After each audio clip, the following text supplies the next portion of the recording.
Well, good afternoon, ladies and gentlemen. I'm delighted this afternoon to have with me Roger Dudley, who's a Senior Director of Experience Columbus in Ohio. Sometimes it's difficult for me to get that out, but how are you doing, Roger?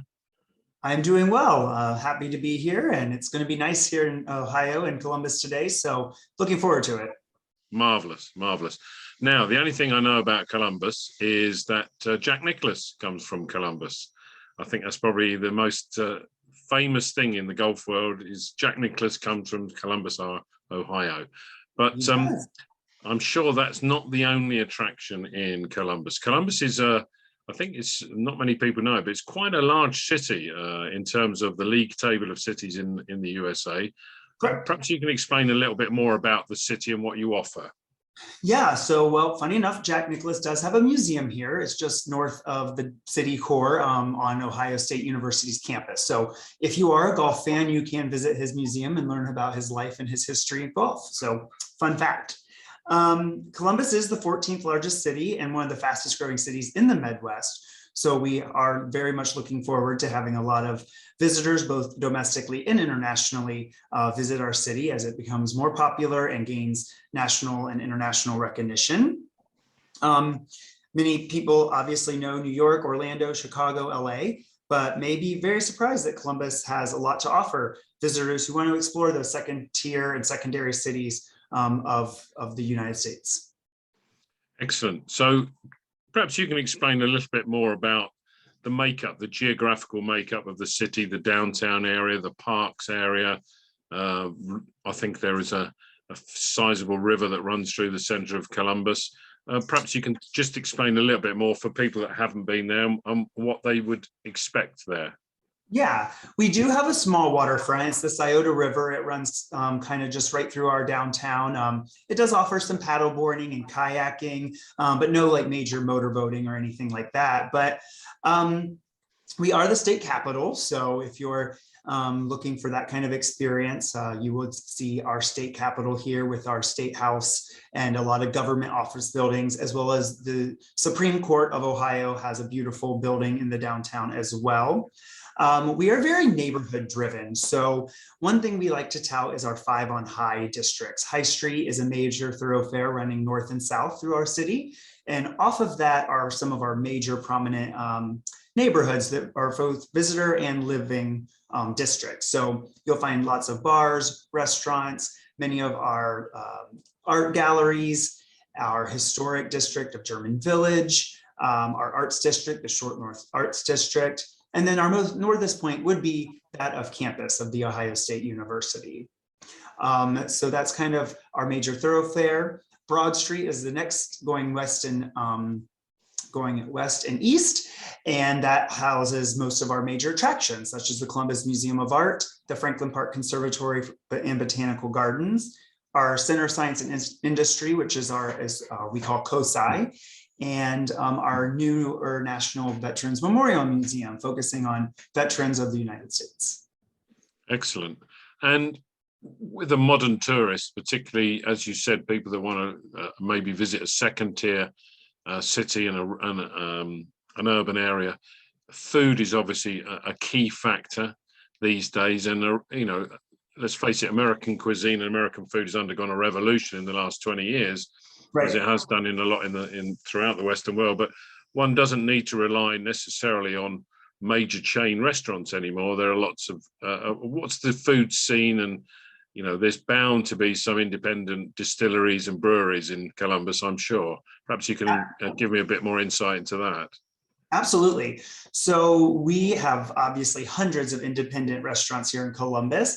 It'd be very rare to find many chains in the downtown core. There's a few, but not a ton. Our North Market is our iconic 145-year-old public market, and it is best known for being kind of just like a merchant space. So I would say around maybe 20 or so merchants are in there, all local to Columbus, anywhere from just kind of pizza to Mediterranean. There's a Momo place in there, a Somalian place. So every visitor tries to sneak in a visit to the North Market at least once, sometimes twice, because your experience can be very different. We're also known to James Beard Award-winning cookbook author Jenny Britton. She's Jenny's Splendid Ice Creams. So she has many scoop shops here in Columbus. She started right in the North Market where I was just talking about. But then she also is a nationally recognized brand now too throughout the United States with scoop shops in Chicago, LA, Atlanta, and some other bigger markets. But she did get her start right here in Columbus. If craft beer, you mentioned craft beer, we have over 50 distilleries, or I'm sorry, 50 breweries in the Columbus area. And one notable one would be Brewdog. Brewdog came over from Scotland and opened their North American headquarters right here in Columbus, and have 4 bars and restaurants here in Columbus to enjoy that Brewdog beer. If distilleries are something of interest, we actually also have about a half a dozen distilleries in Columbus, making anywhere from some award-winning whiskeys to vodka and some unique gins. And our company actually just launched a distillery tour about a month ago, where when you're in the market and visit you have to visit 4 of them, and you can actually earn a t-shirt that is unique to Columbus and that distillery experience. I drunk liquor in Columbus. Exactly. It actually says the proof is in the proof. The proof is in the proof. That's very good. The proof will be in the hangover, I suspect. Event-led destination marketing and event-led tourism is normally a big thing in cities. I'm assuming the same would be same of Columbus. You know, I know you've got a massive college, Buckeyes and all that sort of stuff. But what else do you have going on? Yeah, so one of our largest fireworks celebrations happens around July 1st in honor of the United States July 4th celebration, and that's Red, White, and Boom. So it's one of the Midwest's premier fireworks displays happening right down on the riverfront I spoke about a little bit earlier. Our Pride is one of our biggest events here too for the LGBTQIA community. We're one of the largest prides in the Midwest. Upwards to about 500,000 visitors come through the city during that Pride weekend, which is usually the 2nd or 3rd weekend in June. You mentioned Jack Nicklaus. His Memorial Golf Tournament is held just in one of our suburbs of Dublin, and that is in late May and early June every year. And then throughout the year, we have festivals for the Asian community, the Black community. Again, back to Dublin, they have an Irish festival. We have a Greek festival that's held over Labor Day right in the heart of our downtown at a large Greek Orthodox church. So depending on when you come, there is really anytime from late spring into early winter and around the holiday season, there's a festival for everyone and anyone. Good.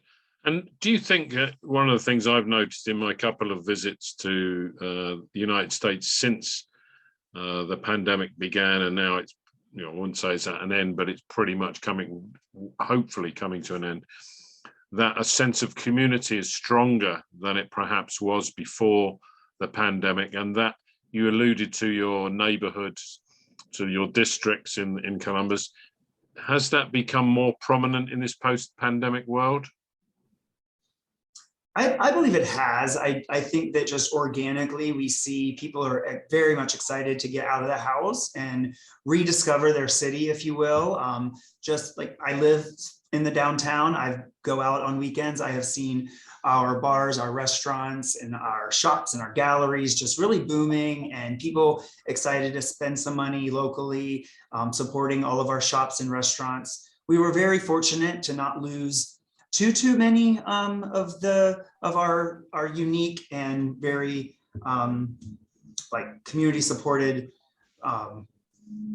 businesses and facilities over the course of the pandemic. Many maybe had to shut for a few months and kind of take that break, but mostly we've seen everything reopen and come back stronger than they have been before. Excellent. Well, it sounds the sort of place that a lot of people would like to go to.